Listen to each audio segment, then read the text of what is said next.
कैसे हो आप सब। आज मैं आपको 5S के बारे में डिटेल से बताने जा रहा हूँ। तो चलिए मैं स्टोर 5S के बारे में बताना शुरू करूँ। आप सबसे पहले कुछ तैयारियां आपको करना चाहिए। अपना लंच बॉक्स, हेलमेट, टूल्स के लिए अलग रैक देना चाहिए। जगह किसी स्टोर में देखा जाता है किसी अलमीरा के ऊपर या कहीं पे भी इधर उधर बैग रखे रहते हैं। ये गलत प्रैक्टिस है। हमेशा एक अपना रैक एक जगह निश्चित करना चाहिए ताकि वहाँ पे पर्सनल टूल्स, लंच बॉक्स आदि रखा जाए। अब आते हैं इंस्पेक्शन एरिया। इंस्पेक्शन एरिया हर स्टोर में बनाना चाहिए और उसका जगह होता है दरवाजे के जस्ट पास में, ताकि बाहर के लोग, ड्राइवर हो गए या कोई भी हो, उसको आपके स्टोर के अंदर न जा सके। आपने जितना सामान रखा है उस पर सुरक्षा की दृष्टि से अंदर न जा पहुँच पाएगा। सबसे पहले इंस्पेक्शन एरिया में रखा जाएगा। यहीं से आपको परचेज ऑर्डर से चेक करना है, कुछ भी मैच करना है, कुछ भी अंतर हो तो उस पर एक्शन लेना है। अब आइए 5S का थंब रूल की बात करें। कोई भी सामान डायरेक्टली जमीन के ऊपर ना हो और हर सामान का एक जगह हो और वो सामान अपनी जगह पे हो। 5S में पहला S जो होता है उसका नियम होता है कि छटाई करना।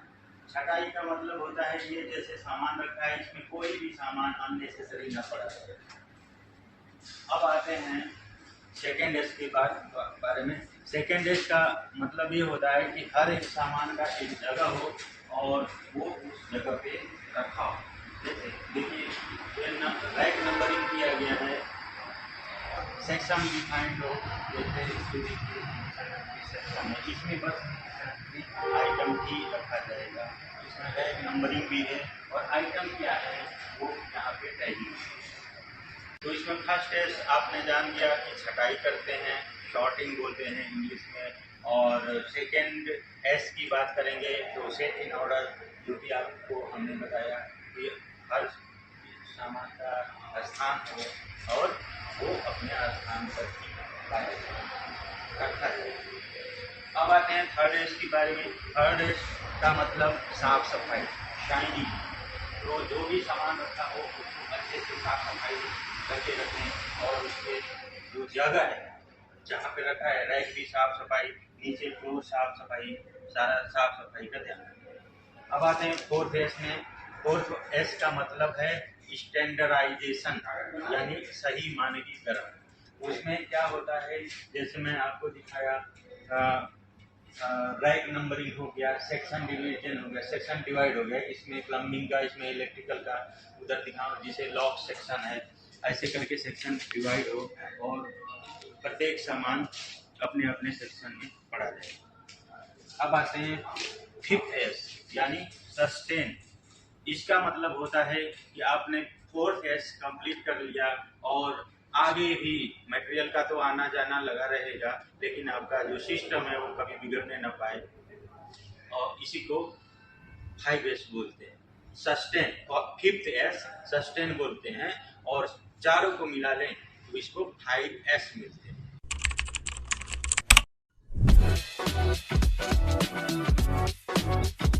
दोस्तों पाथवे बनाते हैं। पाथवे का मीनिंग होता है ये जो येलो मार्किंग होता है इसके अंदर आपको नहीं जाना है। अगर आप जाएंगे तो चोट लगने की संभावना रहेगी या फिर आपके चोट से सामान को नीचे गिरने की संभावना रहेगी।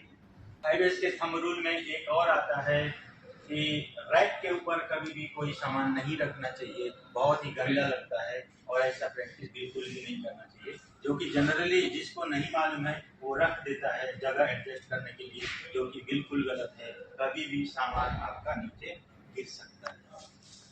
5S का एक और रूल है, भारी सामान हमेशा बैग के निचले वाले सेक्शन में रखें और जैसे जैसे हल्का होता है उसको ऊपर वाले सेक्शन में रखें।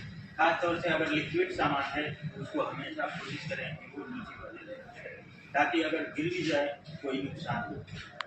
अपने स्टोर में एक रेड टैग एरिया जरूर बनाएं जिसमें रेड टैग आइटम उसमें रखा जाए। रेड टैग आइटम का मतलब होता है कि वो सामान आपके साइड पे रखा है, वो लगेगा, कब लगेगा ये पता नहीं है, लेकिन कभी न कभी जरूरत पड़ता रहता है, तो उसको रेड टैग एरिया में रखा जाता है।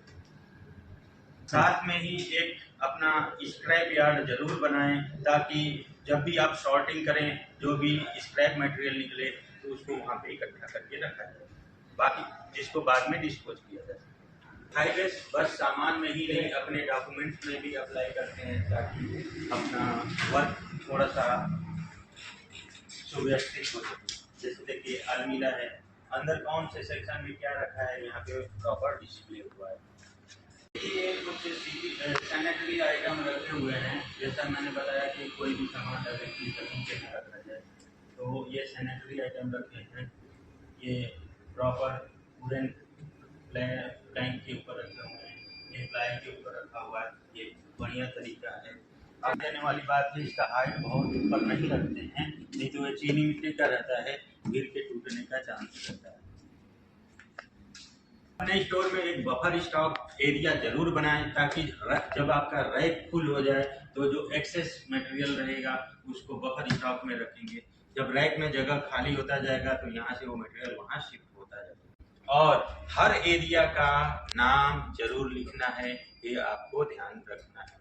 आपको ये मान के चलना है कि कोई अननोन पर्सन आदमी आपके स्टोर में आए आपकी इजाज़त लेके, और आप वहीं से उसको इंस्ट्रक्शन दे दें कि ये सामान मेरे स्टोर से निकालिए, तो मिनिमम वो 30 सेकेंड में वो सामान निकाल कर आपके पास ला दे, तो आप ये समझिए कि आपका एक नंबर का स्टोर है।